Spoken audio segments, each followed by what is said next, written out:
সম্মানিত ভিউয়ার্স, কৃষি পরিবার ইউটিউব চ্যানেলের পক্ষ থেকে আপনাদের সবাইকে জানাচ্ছি আন্তরিক শুভেচ্ছা এবং অভিনন্দন। ভিউয়ার্স, আজকে কিন্তু বলার মতো তেমন কোনো ভিডিও নিয়ে আপনাদের সামনে হাজির হইনি। আজকে আমি আপনাদেরকে দেখাবো বর্তমানে আমি কি শাকসবজি চাষাবাদ করতেছি। তবে এর মধ্য থেকে কিন্তু কিছু শাকসবজি চাষাবাদ অলরেডি আপনাদেরকে আমি দেখিয়েছি, আর পরবর্তীতেও কিছু পরিমাণ শাকসবজি চাষাবাদ আমি আপনাদেরকে দেখাবো, যেগুলো ভিউয়ার্স আমার আশেপাশে কিন্তু আপনারা দেখতে পাচ্ছেন। তো এই সব ধরনের শাকসবজির ভিডিও কিন্তু আমি আলাদা আলাদা আপনাদের সাথে শেয়ার করেছি অথবা শেয়ার করব।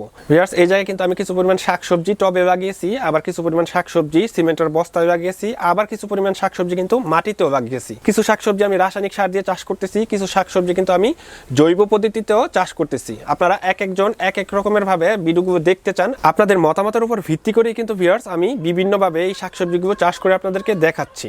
আমার সাথে কিন্তু আপনারা কিছু পরিমাণ শাকসবজি গাছ দেখতে পাচ্ছেন। তো এই জায়গায় যদি দেখেন, এটা কিন্তু হচ্ছে মিষ্টি কুমড়া। আমি কিন্তু এটা টবের মধ্যে চাষ করেছি। এইভাবে টবের মধ্যে কেউ মিষ্টি কুমড়া চাষ করতে পারে কিনা তা আমার জানা নেই। দেখুন ভিউয়ার্স, আমি টবের মধ্যে কিন্তু এই মিষ্টি কুমড়া গাছটা লাগিয়ে দিয়েছিলাম। তো এই দিকেও যদি দেখেন, এইদিকে দেখুন, এটা কিন্তু আমি টবের মধ্যে লাগিয়েছি। এটা হচ্ছে চাল কুমড়া গাছ। চাল কুমড়া গাছটা কিন্তু অনেকটা বেয়ে উপরে উঠে গেছে। তো এই দিকে ভিউয়ার্স দেখুন, এটা কিন্তু আমি সিমেন্টের বস্তার মধ্যে চাষ করেছি। এটা কিন্তু চাল কুমড়া গাছ। চাল কুমড়াটা কিন্তু আমি সিমেন্টের বস্তার মধ্যে চাষ করেছি। তো এই রকমের কিন্তু প্রায় 70টার মতো প্রজেক্ট বর্তমানে আমার রানিং আছে। আমি সব ধরনের শাকসবজি চাষ করে আপনাদেরকে দেখাবো যে কিভাবে এই শাকসবজিগুলো আপনারা চাষ করতে পারেন। আমার চারদিকে যদি আপনারা দেখেন, সমস্তটা জায়গা জুড়ে আমি শুধু এই জায়গায় প্রজেক্টই করেছি, অর্থাৎ বিভিন্ন ধরনের শাকসবজি আমি এই জায়গায় চাষ করেছি। এর মধ্যে বলার মতো কিন্তু আমার পেঁপে বাগানও আছে। পেঁপে বাগানের ভিডিও কিন্তু আমি আপনাদের সাথে শেয়ার করব। এছাড়া কিন্তু আমি মাচার মধ্যেও অনেক ধরনের শাকসবজিগুলো চাষ করেছি, যেগুলো আমি আপনাদের সাথে পরবর্তীতে একটা সময় শেয়ার করব। তো আপনারা ভিউয়ার্স যদি আমাদের সাথে থাকেন, তাহলে অবশ্যই কিন্তু আমরা পরবর্তীতে এই ভিডিওগুলো নিয়ে আপনাদের সাথে হাজির হব।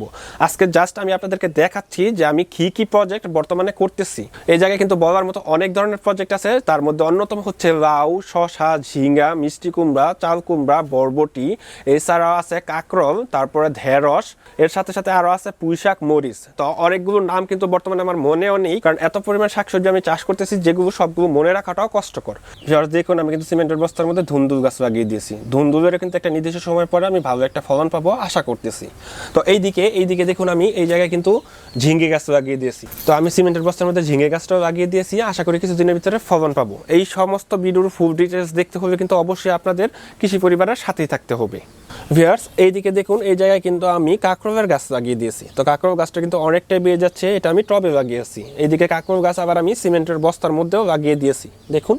তো ভিউয়ার্স, আরো কিছু প্রজেক্ট আমি আপনাদের সাথে শেয়ার করব। এইদিকে যদি আমি আপনাদেরকে দেখাই, তাহলে দেখুন, এই জায়গায় কিন্তু আমি পুঁইশাক গাছ লাগিয়ে দিয়েছি।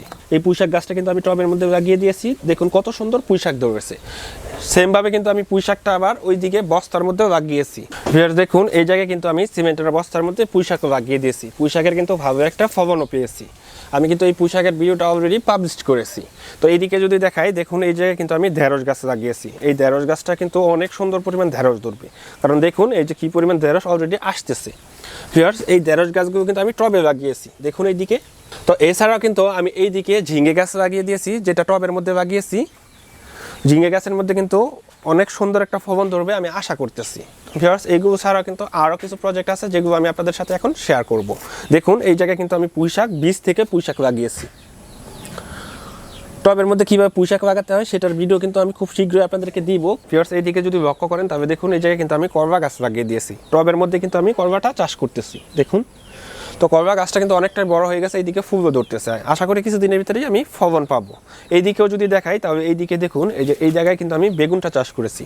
আমি কিন্তু টবের মধ্যে বেগুনটা চাষ করেছি। এই জায়গায় দেখুন কিছু পরিমাণ ফুল ধরতেছে। আশা করি কিছুদিনের ভিতরে আমি ফলন পাবো। তো আমার গাছগুলোর মধ্যে কিন্তু তেমন কোনো রোগ বা আক্রমণ করতে পারে না। এই আক্রমণ না করার কারণ হচ্ছে আমি নিয়মিত সকাল বিকাল এই গাছগুলো নিয়েই পড়ে থাকি এবং গাছগুলোর যত্ন নিই। এই যে এই জায়গায় দেখুন, এটার মধ্যে আমি মাচা দিয়ে দিয়েছি। এটার মধ্যে কিন্তু অলরেডি একটা ফলন আমি উঠিয়েছি। এটার মধ্যে এখন আমি বর্তমানে সিমের বীজ লাগিয়ে দিব। এই জায়গায় কিন্তু আমি চিচিঙ্গা গাছ লাগিয়ে দিয়েছি। চিচিঙ্গা গাছগুলো কিন্তু আমি সিমেন্টের বস্তায় লাগিয়েছি। কিছুদিনের ভিতরেই গাছগুলো আমি বাইয়ে দিব। ভিউয়ার্স, এই জায়গায় দেখুন, এটা কিন্তু আমি সিমেন্টের বস্তার মধ্যে চাষ করেছি। এটার মধ্যে থেকে কিন্তু ঢেঁড়স ধরতে শুরু করেছে। আশা করি কিছুদিনের ভিতরে আমি ঢেঁড়সের ফলনটা পেয়ে যাব। এই জায়গায় যদি আমি আপনাদেরকে দেখাই, এই জায়গায় দেখুন, এই জায়গায় কিন্তু আমি বরবটি গাছ লাগিয়েছি। আমি টবের মধ্যে বরবটি গাছটা লাগিয়ে দিয়েছি, আশা করি নির্দিষ্ট একটা সময়ের ভিতরে আমি ভালো একটা ফলন পাবো। তো এইদিকে কিন্তু আমি সিমেন্টের বস্তার মধ্যে বরবটি গাছ লাগিয়েছি, এটা থেকেও আশা করি একটা নির্দিষ্ট সময় ভালো ফলন পাবো। দেখুন আমার গাছটা কতটা জায়গা জুড়ে বেয়ে গেছে। তো এই দিকেও যদি আমি আপনাদেরকে দেখাই, দেখুন এই জায়গায় কিন্তু আমি টবের মধ্যে চিচিঙ্গাটা চাষ করেছি। তো ভিউয়ার্স এই গাছটা কিন্তু আমার অনেকটাই বড় হয়ে যাচ্ছে, আশা করি কিছুদিনের ভিতরে এটা থেকে আমি চিচিঙ্গা পাবো। ভিউয়ার্স দেখুন আমি এই জায়গায় কিন্তু কিছু পরিমাণ বেগুন চাষ করেছি। তো বেগুনগুলো দেখুন, বেগুনগুলো কিন্তু দেখতে অনেকটা সুন্দর দেখাচ্ছে। এই জায়গা থেকে কিন্তু আমি আরও অনেক পরিমাণ বেগুন উঠিয়ে খেয়েছি, আমি কিছু পরিমাণ বেগুন কিন্তু বিক্রিও করেছি। তো আমার এই জায়গায় কিন্তু আলহামদুলিল্লাহ অনেক ভালো পরিমাণ বেগুন ধরেছে, মহান আল্লাহ তাআলার কাছে শুকরিয়া যে এত পরিমাণ বেগুন আমার গাছের মধ্যে ধরেছে। ভিউয়ার্স এই জায়গায় কিন্তু আমি প্রায় অনেক ধরনের শাকসবজি লাগিয়ে দিয়েছি। আমার পিছনের দিকে আপনারা দেখতে পাচ্ছেন যে আমি কী পরিমাণ শাকসবজি এই জায়গায় লাগিয়েছি। তো আমি কিন্তু একসাথে মাচাটা দিয়ে দিচ্ছি, দেখুন আমি কীভাবে মাচাটা দিয়ে দিচ্ছি। এই জায়গায় কিন্তু আমি চাল কুমড়া, মিষ্টি কুমড়া, লাউ, বরবটি, শসা, ঝিঙে, করলা, উচ্ছে, তারপর আরও নানা রকমের যে শাকসবজিগুলো আছে প্রায় বলার মতো সব ধরনের শাকসবজি কিন্তু আমি এই জায়গায় লাগিয়ে দিয়েছি। ভিউয়ার্স দেখুন যে আমি কতটা জায়গা জুড়ে এই জায়গায় নিয়ে নিয়েছি। প্রজেক্টগুলো কিন্তু জাস্ট আমি আপনাদেরকে দেখানোর জন্যই করেছি, আমার কিন্তু অন্য কোনো উদ্দেশ্য নেই। তো আপনাদেরকে দেখানোর পাশাপাশি হয়তোবা আমার খাওয়াটা এই জায়গায় চলে যাবে। এই শাকসবজিগুলো কিন্তু সবগুলো শাকসবজি কিন্তু আমি আপনাদেরকে চাষ করে দেখাবো। এই জায়গায় অনেক শাকসবজি আছে যেগুলো আমি রাসায়নিক সার দিয়ে চাষ করতেছি, আবার কিছু কিছু শাকসবজি আছে যেগুলো আমি জৈব সার দিয়েও চাষ করতেছি। তো অনেকে আপনারা দেখতে চান যে কিভাবে জৈব সার দিয়ে চাষ করতে হয়, তো আমি জৈব সার এবং রাসায়নিক সার দুটি দিয়েই কিন্তু চাষ করে দেখাবো। এই জায়গায় দেখুন, এই জায়গায় কিন্তু আমার প্রায় 40টার উপর প্রজেক্ট আছে। যদি আল্লাহ চায় তাহলে হয়তোবা আমি অনেক সফলভাবে এই প্রজেক্টগুলো উঠাতে পারবো এবং পরবর্তীতে আপনাদের সাথে শেয়ার করতে পারবো যে এই প্রজেক্টগুলো কেমন হয়েছে। তো এই জায়গায় যদি আপনারা কিছু পরিমাণ জমি দেখেন তাহলে দেখুন এই জায়গায় কিন্তু আমি জমিটা চাষ করে নিয়েছি। এই জায়গার মধ্যে আমি লাল শাক, পালং শাক, তারপরে মূলা শাক, আরও যে শাক জাতীয় সবজিগুলো আছে এর মধ্যে যেমন ডাঁটা শাক, এইগুলো চাষ করব। এই জমিটা কিন্তু আমি আর 2 মাস আগে চাষ করে নিয়েছি। এই জমিটার মধ্যে কিন্তু আমি এই শাকগুলো লাগিয়ে দিব। তো 2-1 দিনের ভিতরে আমি আবার পুনরায় চাষ দিয়ে তারপর শাকগুলো লাগাবো। এই জায়গাগুলো কিন্তু আমি প্রস্তুত করে রেখেছি জাস্ট শাক লাগানোর জন্য। তো সেইগুলো কিন্তু আমি আপনাদের সাথে শেয়ার করব। আমার কিন্তু ভিউয়ার্স এই জায়গায় অনেক ধরনের অভিজ্ঞতা আছে, যেগুলো আপনারা ভালো অভিজ্ঞতা বলতে পারেন, আবার খারাপ অভিজ্ঞতা বলতে পারেন।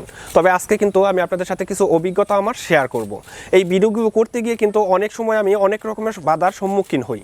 দেখুন আমার এইদিকে কিন্তু রাস্তা আছে, রাস্তার মধ্যে কিন্তু কন্টিনিউয়াসলি গাড়ি চলে, যখন গাড়িটা চলে তখন কিন্তু অনেক সময় আমার ভয়েসটা বন্ধ করে বসে থাকতে হয়।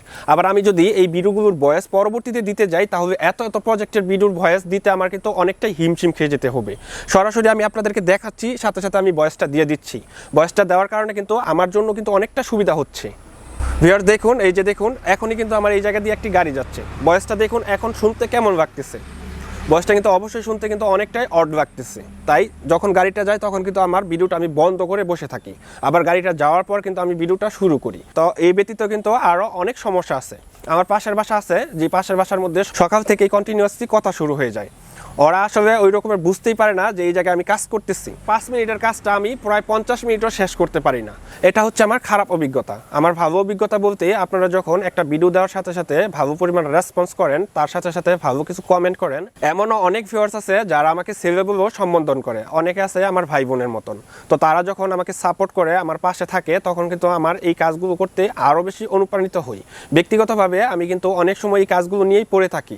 একটা সময় গেছে প্রচুর পরিমাণ খরা ছিল, এই খরার মধ্যে আমি সব কাজ বাদ রেখে দেখুন এত প্রজেক্টগুলো যে আমি করেছি, এই প্রজেক্টগুলোর মধ্যে আমি পানি দিয়ে গেছি। তো তখন যদি আমি পানি না দিতাম দেখা যেত আমার গাছগুলো কিন্তু সবগুলো গাছই মারা যেত। তো আপনারা অনেকে জানেন এপ্রিল থেকে মে মাসে কিন্তু বাংলাদেশে প্রচুর পরিমাণ খরা ছিল। খরার পরিমাণটা এত বেশি ছিল যে ঘরে থাকাটা অনেক সময় দায় হয়ে যেত। প্রায় তাপমাত্রা ছিল 40 থেকে 42 ডিগ্রি সেলসিয়াস। তো সেই সময় কিন্তু আমার এই গাছগুলো বাঁচিয়ে রাখাটা অনেকটাই কষ্ট হয়ে গেছে। তো এখন চলতেছে জুন মাস। জুন মাসের মধ্যে আমার তেমন কোনো পরিশ্রম করতে হয়নি, কারণ জুন মাসে প্রচুর পরিমাণ বৃষ্টি হয়েছে। তো বৃষ্টি হওয়ার কারণে কিন্তু আমার গাছগুলো আলহামদুলিল্লাহ অনেক ভালোভাবে বৃদ্ধি হচ্ছে। অনেকে হয়তো বা আমাকে অনেক সময় অনেক রকমের কথা বলেন, সেই কথাগুলো শুনলে বিশ্বাস করেন অনেক সময় কিন্তু মনটা খারাপ হয়ে যায়। কারণ এত কষ্ট করে যখন আপনাদের কটু কথা শুনতে হয় তখন কিন্তু আমার নিজের কাছে অনেকটা খারাপ লাগে। আমিও কিন্তু মানুষ, যদি আমার কোনো ভুল হয়ে থাকে তাহলে অবশ্যই আমাকে ধরিয়ে দিবেন। পরবর্তীতে আমি চেষ্টা করব সেই ভুলগুলো যেন আর না হয়। তো এই প্রজেক্টগুলোর ভিডিও যদি আপনারা দেখতে চান তাহলে অবশ্যই কিন্তু কৃষি পরিবারের সাথে থাকবেন। সবাই ভালো থাকবেন, সুস্থ থাকবেন, এই কামনা করে আজকের মতো বিদায় নিচ্ছি। দেখা হয়ে যাবে আগামী কোনো নতুন ভিডিওতে। নতুন সুন্দর সুন্দর কৃষিভিত্তিক ভিডিও পাওয়ার জন্য অবশ্যই কিন্তু আমাদের সাথে থাকতে হবে। আর আপনারা পরবর্তীতে কী ভিডিও দেখতে চান তা অবশ্যই কিন্তু কমেন্টের বক্সে কমেন্ট করে জানাবেন। এতে করে কিন্তু আমার কাজ করার গতিটা আরও অনেক পরিমাণ বেড়ে যাবে। তাই অবশ্যই আপনাদেরকে রিকোয়েস্ট করব যে আপনারা অবশ্যই লাইক দিবেন এবং কমেন্ট করবেন। আপনারা কী ধরনের ভিডিওগুলো দেখতে চান তাও কিন্তু কমেন্টের মাধ্যমে আমাকে জানাতে পারেন। আমি আপনাদের কমেন্টের উপর ভিত্তি করে পরবর্তীতে আরও নতুন নতুন সুন্দর সুন্দর কৃষিভিত্তিক ভিডিও নিয়ে হাজির হব।